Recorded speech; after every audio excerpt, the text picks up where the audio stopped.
Tudo bem, turma? Sejam bem-vindos aqui a mais um bloco da nossa disciplina, tá? Da nossa aula. Nós vamos seguir aqui falando então a respeito, né, das características da radiação solar, ok? Então, no último bloco, nós estávamos falando a respeito da declinação e é possível nós conseguirmos quantificar essa declinação a partir do dia do ano em que você está considerando o seu estudo, tá? Então ela é dada por essa equação aqui, né, onde o meu ΔZ é a minha referência, no caso vai ser o ângulo de declinação máximo, no caso, né? E aí, a partir desta referência, né, eu vou considerar qual dia do ano eu estou trabalhando. Então, lembrando que o ano ele vai ter lá o calendário juliano, né, que vai variar de 1 a 365. E a partir, né, do dia que você vai trabalhar, por exemplo, hoje são 31 de agosto. Então, qual é o dia juliano do dia 31 de agosto? Você insere ele aqui e aí automaticamente a gente vai saber qual é o nosso ângulo delta de declinação para aquele dia, tá? Ah, professor, então para cada dia você vai ter um ângulo delta diferente? Sim. Então a cada dia ocorre um incremento nesse ângulo delta. Por isso que a dinâmica de aproveitamento solar não é algo tão fácil, tão trivial assim de ser calculado. Tem toda uma ciência, uma técnica por trás disso. Bom, pessoal, isso tudo para a gente determinar o que? A nossa insolação diária, tá? Então, a nossa insolação diária H vai ser o que? A integral de 0 a 24. Ah, professor, mas de 0 a 24 eu tenho radiação à noite? Você tem radiação, só que essa radiação, preponderantemente, ela não vai ser do Sol. Ela não vai vir do Sol, mas você tem outros tipos de radiações mesmo à noite. Você tem a própria iluminação artificial, que dependendo da posição do seu painel solar, ela vai ser afetada por aquela iluminação. Então tem casos, por exemplo, que o sistema ele produz ali um resquício de energia, mesmo no período noturno, né, devido, por exemplo, a uma iluminação artificial. Não é o ideal, né? Não vale a pena você ter esse tipo de iluminação, né, para produção de eletricidade, mas pode acontecer. Então, por esse motivo, é integral de 0 a 24 horas da minha radiação, tá? Ao longo desse tempo. Bom, pessoal, e aí, a partir disso, o que nós vamos conseguir determinar?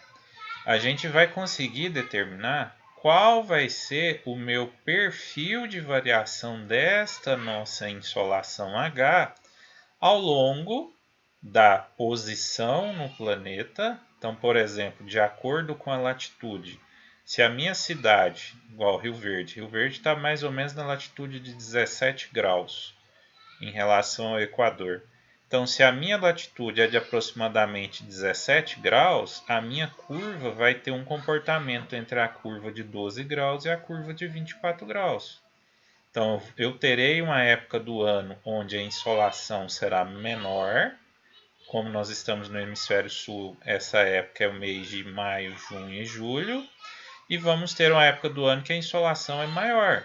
Vai ser nos meses de janeiro e dezembro, ok? Então é para isso que a gente precisa fazer essa nossa determinação. E aí, dependendo da posição solar, da posição da cidade, do local onde você vai instalar o painel, você vai ter, né, um comportamento de insolação mais variável ou menos variável ao longo do ano. Outra informação importante, pessoal, é a variação quanto à inclinação do painel. Então, nós vimos que a inclinação do painel afeta diretamente no comportamento de insolação que aquele meu painel vai ser sensibilizado. Então, por exemplo, se eu tenho um painel e ele encontra-se na horizontal, por exemplo, aqui, isso aqui é uma região de latitude 45 graus, então está lá quase na região ártica, é lá na Grã-Bretanha, né, na ilha que forma a Inglaterra, né, Inglaterra, Escócia e Irlanda. Lá eu tenho um comportamento muito definido. Olha só, eu vou ter aqui meses do ano, no verão, maio, junho e julho, que eu tenho uma produção exorbitante de insolação, e eu vou ter um período do ano que minha insolação cai para 1/3 daquela verificada na melhor época. Então, assim, é um comportamento muito variável, altamente variável. Como que eu consigo corrigir isso? Inclinando o meu painel. Então perceba lá que se eu inclino meu painel de 30 graus, eu já vou reduzir muito aquela amplitude de variação entre a melhor época e a pior época. Se eu inclino ele a 45 graus, observem aqui, a minha variação já passa a ser mínima, tá? Se eu inclino ele a 60 graus, a variação é menor ainda. Se eu inclinar a 90, é óbvio, né, que a gente não vai chegar nesse extremo, né, de inclinar um painel a 90 graus, mas ainda que eu inclinasse, eu teria uma menor amplitude de variação entre esses períodos, ok? Então daqui está a importância de inclinação do nosso painel. Geralmente se usa a inclinação aproximadamente igual à da latitude, ou igual à da latitude mais 15 graus, tá? Então ou ficaria inclinada a 45 ou a 60 graus. Bom, pessoal, então falamos já a respeito do nosso ângulo beta, falamos aqui a respeito do nosso ângulo θ, né, que é o ângulo em relação à nossa normal, tá? Além disso, nós temos também o ângulo de orientação em relação ao norte, ok? Que é esse ângulo gama aqui. Então, se o painel está posicionado no hemisfério norte, você alinha ele para o sul. Se você está no hemisfério sul, você alinha ele para o norte. Então, essas são as principais orientações que a gente precisa ter do nosso painel, tá? Então, está aqui o ângulo θ, o ângulo beta e o nosso ângulo gama, tá? São as principais orientações que devem ser levadas em consideração. A partir dessas características, eu consigo determinar o quê? Eu consigo determinar o ângulo da minha radiação direta sobre o meu coletor, seja ele um coletor solar térmico, seja ele um painel fotovoltaico, tá? E aí, né, fica essa equação aqui, depois vocês podem fazer o teste, a gente vai fazer um exemplo aqui. Para cada momento do dia, para cada dia do ano, eu vou conseguir chegar em um ângulo diferente para esse nosso θ, que é o meu ângulo de radiação direta com coletor, tá? Então essa equação é uma equação bastante complexa, existem vários modelos, várias equações que são utilizadas aí para fins de modelagem dessa radiação. Um desses modelos é esse que aqui está. Então ele vai trabalhar aqui com 5 constantes, aliás, 5 variáveis aqui, são as variáveis A, B, C, D e E, e a gente vai ver na sequência o que cada uma dessas variáveis significa. Então vamos lá, ó, através desse exemplo. Então olha só, eu tenho aqui uma região novamente lá na Grã-Bretanha, lá em Glasgow, 56 graus, né? Eu estou lá quase no Ártico. E aí ele está falando para mim que às 10 horas da manhã do dia 1º de fevereiro, com a superfície do painel orientada 20 graus a leste do sul e inclinada 40 graus da horizontal, e aí ele quer que eu determine qual é o nosso ângulo θ, tá? Então, a partir disso, nós vamos fazer o nosso cálculo, tá? Então, o primeiro caso, primeiro fato aqui, qual que é a minha declinação delta? Então, a declinação é dada por essa equação aqui. Como é o primeiro dia de fevereiro, é o dia juliano número 32, tá? Então, eu chego numa declinação de menos 17,5 graus. Então, se vocês verem lá a posição do globo terrestre, né, vocês vão ver que é uma condição de inverno, tá? Eu tenho uma condição de inverno lá no hemisfério norte nessa época. A partir disso, agora nós vamos calcular as outras variáveis, a variável A, B, C, D e E. A variável A, ela varia em função de seno e cosseno. Então, seno de quem? Cosseno de quem? Vamos lá. Seno do meu ângulo φ, cosseno do meu beta. Lembrando que o meu ângulo φ vai ser quem? A minha latitude. Então tá aqui, seno da minha latitude. E cosseno do beta. Beta vai ser o meu ângulo de inclinação. Então eu chego aqui no valor de A. O meu B vai ser função do cosseno da latitude, seno da inclinação e o cosseno da minha posição em relação à orientação ao norte, tá? Então, lá no caso, como ele está no hemisfério norte, ele precisa posicionar para o sul, tá? Então, por isso, vai chegar num ângulo aqui de menos 20 graus para orientar para o sul. Depois, eu considero no C o seno da inclinação vezes o seno da orientação em relação ao norte. Depois, a variável D é o cosseno da latitude vezes o cosseno da inclinação do painel. E por fim, a variável E, o seno da latitude vezes o seno da inclinação vezes o cosseno da minha orientação em relação ao norte ou ao sul geográfico. Tá? A partir disso, eu substituo as variáveis aqui.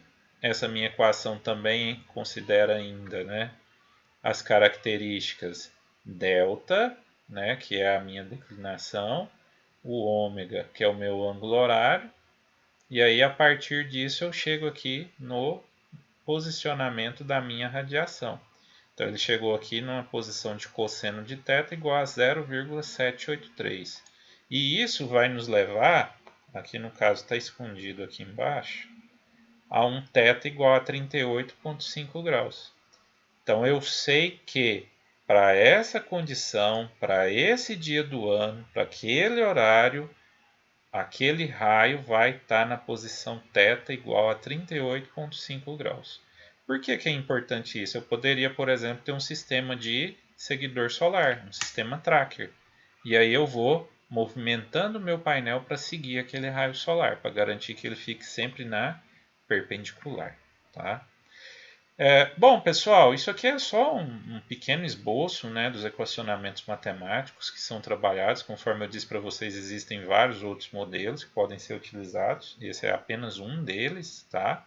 Mas o importante é que vocês entendam, né, que existe toda uma ciência por trás dessa importante tecnologia que é o aproveitamento solar, tá?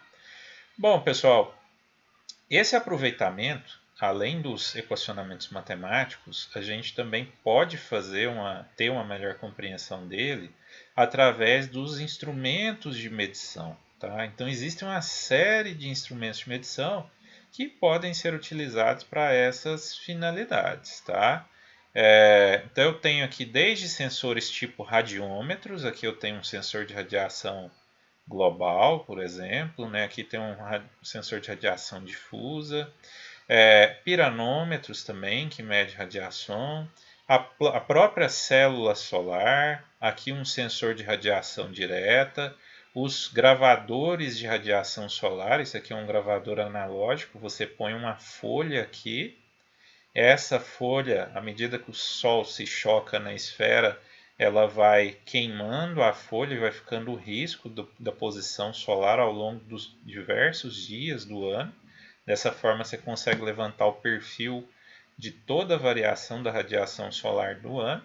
Hoje em dia se usa isso aqui em estações meteorológicas, né? Mas hoje em dia a gente já tem aplicativos que podem ser utilizados para isso. Então aqui só ilustrando um pouquinho, né, dois tipos de piranômetros, né, um piranômetro a partir de um efeito termoelétrico e um outro a partir de um processo fotoelétrico, tá? Então, um piranômetro Lycor, bastante conhecido esse fabricante. Aqui eu tenho um pireliômetro, né, que tem a função de medição da radiação direta, que é aquela parcela de radiação que a gente está mais interessado. Então, o sensor fica lá na base desse tubo, um tubo parece um cano, e aí você tem um pequeno orifício na entrada dele. Qual que é o objetivo? Que o raio que alcance o sensor seja somente a radiação direta. Então, você garante que aqui não entre radiação difusa, tá? Então, você consegue ter um conhecimento aproximado de quanto de radiação direta está chegando naquela região, tá? O que é muito importante. Isso aqui é um instrumento para medição de radiação difusa, tá? Então eu tenho um aparato que vai se movimentando e ele está sempre na posição para sombrear o sensor. Então o sensor meu está sempre na sombra. O que que isso aqui vai garantir? Garantir que você consiga ter um balanço entre o que chega diretamente e o que chega de forma difusa. Esse aqui, no caso, é um sensor que faz isso por comparação. Um fica atrás do anteparo, parece um eclipse, né? Ele tampa ali o sensor, e o outro está medindo a radiação que chega. Então a diferença do todo menos o outro que chega difuso vai te dar ali nesse balanço a radiação difusa. E também, pessoal, hoje em dia né, vocês vão encontrar muita tecnologia envolvendo determinação de radiação por imagens de satélites e por modelos computacionais, tá? Então nós temos uma infinidade de modelos computacionais que vão levar isso em consideração. Aqui é só para vocês terem uma ideia, né, de como ficaria essa nossa estação meteorológica para fazer um levantamento desse tipo. Tá? Então aqui eu tenho dois tipos diferentes de estação, né, equipados aqui com diversos equipamentos para você conseguir ter medições mínimas, né, a respeito dessa radiação. Não são estações muito complexas, tá? É claro que você vai ter um custo ali, mas vale a pena você ter um levantamento mais aprofundado para conseguir ter um levantamento melhor do potencial de uma região. E aí o objetivo final é traçar mapas, né? A exemplo desses aqui, né? Que são os mapas encontrados lá no Atlas Solarimétrico, feito pelo ONS em parceria com a ANEEL. Então, a gente observa que a região onde você tem maior incidência de radiação é no recôncavo baiano. E aqui na nossa região, né, no sudoeste goiano, oeste de Goiás, você também tem uma condição de radiação muito interessante ali, viajando, variando ali na faixa entre 5,4 até 5,8 kWh por metro quadrado. Então, uma radiação muito interessante, ok? Pessoal, muito obrigado pela participação de vocês. Eu aguardo vocês no próximo bloco. Até lá!